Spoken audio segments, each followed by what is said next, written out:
Today's episode is sponsored by Spartan Chemical Company. Family owned and operated since 1956, Spartan Chemical is a leading manufacturer of superior and cost-effective specialty chemical products sold through select, trusted distributors. Spartan Chemical makes clean simple. For more information, please visit spartanchemical.com.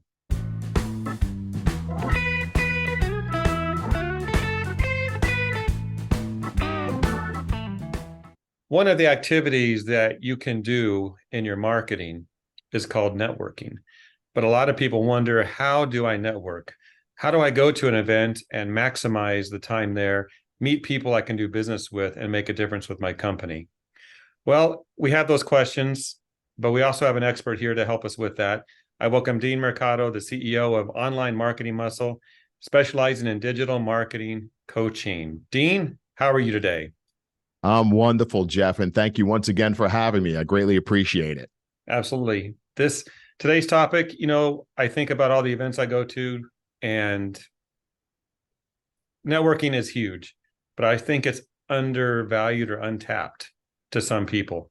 They're not sure what to do. I know you have a simple 3-phase system.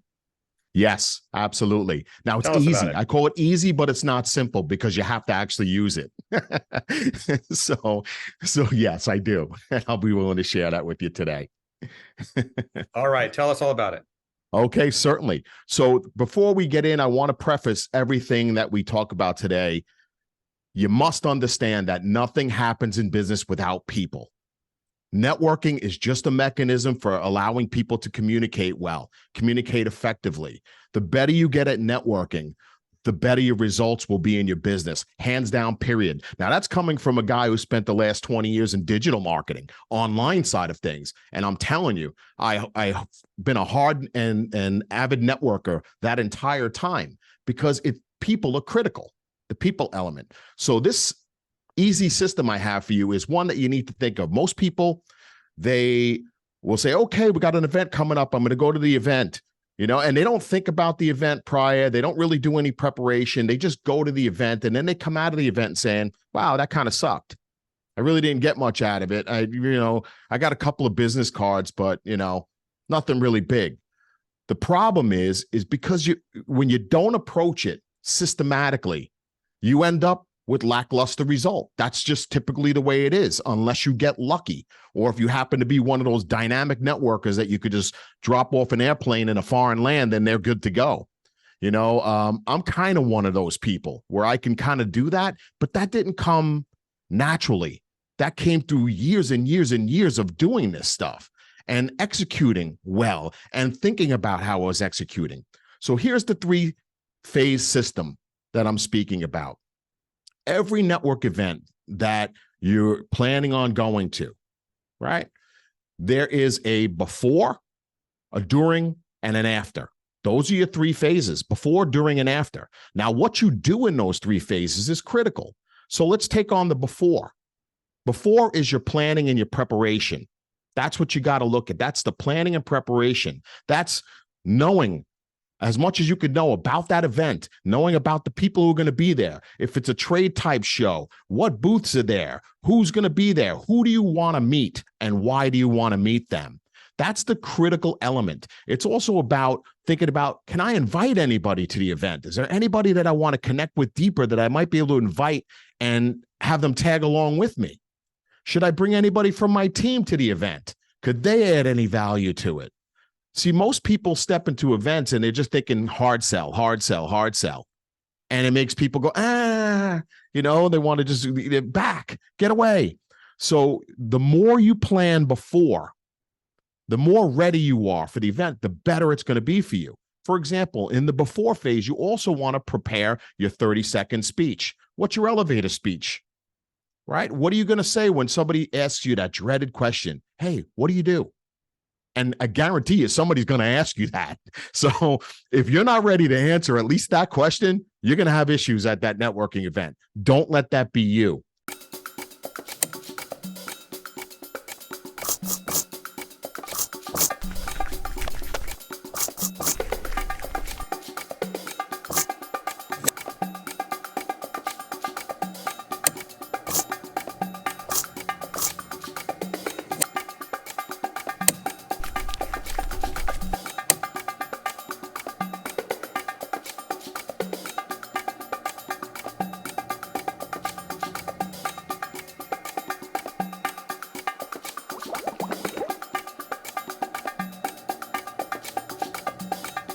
then we've got the second phase of the networking system here, and that's the during.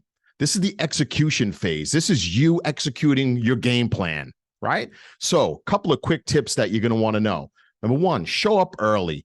Number two, you've got to look and be approachable, right? Dress the part. You want to make sure that you're wearing the appropriate clothing for the event. And I would say +1 it. So if it's typically a polo, maybe you want to throw a little blazer over that polo. And it just makes you a little bit more presentable. It makes you a little bit more approachable than the next person. You stand out a little bit. I also say things like be prepared to deliver your 30-second speech. Make sure you have it nailed, right? I also say learn how to listen better. Listen twice, speak once. Do more listening than speaking at the event, right? Everybody loves the sound of their own voice. Let them speak. It'll also help you understand who you want to go further with in a relationship here. So there's a lot of pieces you can use. Another thing, don't throw your business cards all over the place. Selectively use your business cards. Remember, treat your business cards with respect, and the people you give them to will respect your card a little bit more, right? So little details. So jumping into the third phase, now we've prepared properly. We've executed our game plan. Is the networking event over? And there's a big absolute no. It's not over yet. There's the after. Now, the after is what you do to follow up and follow through on everything that just happened. One of the things I'll always tell you is as soon as the event is over, it could be you in your car in the parking lot. Start writing down. Do a brain dump before you forget. Is there anything important that was said? What do you remember about each particular person? Is there anything that you want to make sure that you do or remember to do, right? Jot that down real quick. Then when you get back to the office, make sure that you have some sort of a CRM in place. Start pumping some of that information and intel into that CRM so that you remember this stuff, right? I'd also say look to trigger automation in this. Are there any follow-up campaigns that you can trigger that says, hey, it was great to meet you, Jeff? Are there any other campaigns you might trigger that say, hey, these 5 people I identified, I want to meet afterwards for a little one-on-one side thing? Do you have a campaign you could drop them into that just sends them an invite to maybe have some coffee, things like that? So this is the after. The after is also about you stopping long enough to say what went well, what didn't go so well. So we call that the lessons learned exercise. Always know that you need to understand how you performed. How are you going to raise your game next time? This is how we get better at it. So if you don't take the time and put the time on your calendar to allow yourself the before and the after in particular, because most of us only do the middle and we end up kind of not doing it very well, right? So if you really want to take this seriously, learn how to play the game a little bit better. Work on this, work on yourself, and you'll see a much better result. Great stuff, Dean. Want a few questions? Oh, I'm open to it. Whatever you got, man. Bring it on. Well, I was thinking a lot of networking events that I go to, I've been to before. Trade shows, they repeat. Yep. People know you.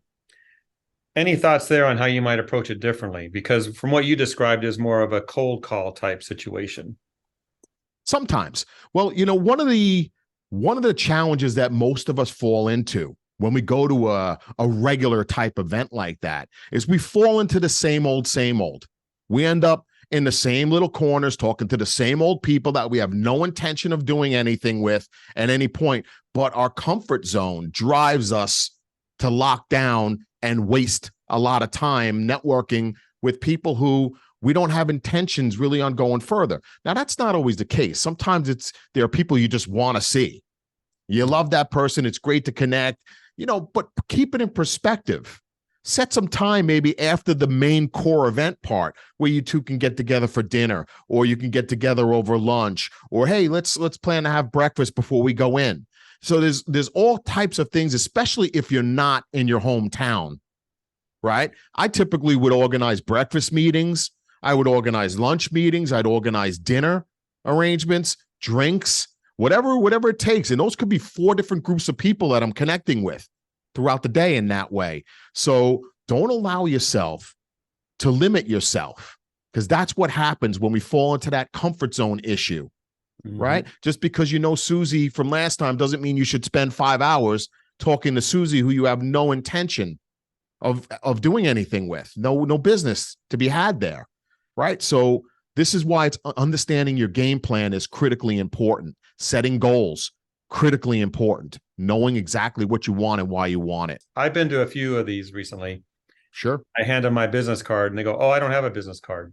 I don't do that anymore." And they hold out their phone. They say, "Do this," and zap, you've got their contact information through some platform, or even LinkedIn has a program, and you can do a QR code scan as well. So, have you noticed that trend yourself? Yeah, and I'm not a big fan. Okay. I look at it as it's a cop out. Why would you lose the opportunity to give somebody a piece of collateral that can linger on? And let me show you what I mean. I'll break out my business card. Now, remember, I'm in digital marketing. Why do I have a business card when I could easily do the LinkedIn thing you're talking about? Because if you create the right card, it comes with a cool little container for it, and you can pull out your card. And my card's not a normal card. It's smaller, right? It's a very thick stock. Here, hand that to me. It's got a picture of me. Hand that to me. Just kidding. Yeah, there you go. There you go. So, and use all the real estate, even though it's a tiny card. Okay. It's maybe, a third of the size of a regular, half the size of a regular card. Interesting. Yeah. You can, it stays with the person. And because it's different shape, because it's got my picture on it, sometimes we meet a lot of people at events. Try and remember who that person was. What do they look like? You see them the next day. What's their name? But most of us, when we go back to our hotel room or we leave the event, we look at the cards again. And if it has their picture on it, you'll remember that person's face. Then the next day, oh, yeah, it's Dean. Oh, yeah, it's Jeff. So never miss an opportunity and to market yourself. And that's a simple opportunity. But I don't just give this card to anyone. I make them earn it. They have to be somebody who's worthy of me giving the card to. And I don't say that to be a jerk. I say that to be respectful of myself, because a lot of times you're going to throw your cards all over the place. You know what you're going to end up? You're going to end up with a lot of spam in your emails. People are just going to email you, throw you on their mailing list. What am I on the mailing list for a cleaning company in Oklahoma for? I don't live in Oklahoma. No offense to them, but they got your unless card. they've got, yeah. So this is what happens a lot because people don't know what they're doing. So you don't just, it's not the first thing you hand out, but if you notice that there's some substance to the conversation that you're having, hey, let's stay in touch. Let's make it a point. Here's my card. It has my contact information on it, and then they might say to you what you said. Oh, well, I don't use cards. Well, why not? Yeah, I've just noticed it. It's kind of a trend. I still use them. I have them in my pocket. I keep them with me, but I've noticed that some just do the digital thing. So these cost how much? You know what I mean? It's like, and this is so small, I can't complain and say, I have no room in my suitcase. Come on. So it's a little piece of collateral that can go a long way. Like on the backs of my cards, I have calls to action. And most of my cards have something different on the back. This one has my book, The Mind Stretch. Another one says something like, hey, you need help? Right. Here's another one. You need help? Go to this particular web address. So there's different things you can do, right? To maximize your effectiveness at an event. So unless money's an issue or unless, you can't claim laziness here. You've heard it now. I'm a digital marketing guy telling you need your cards. That's an interesting twist. Yeah. I didn't expect that, Dean. I did not expect you to go that route when I asked that question. Yeah. Now I would say, don't bring these thick brochures and crazy, marketing collab. That's not what I'm saying, but a sharply done business card, right? A little piece of real estate can pack a massive punch if you use it correctly. We should do an episode on just business cards one day.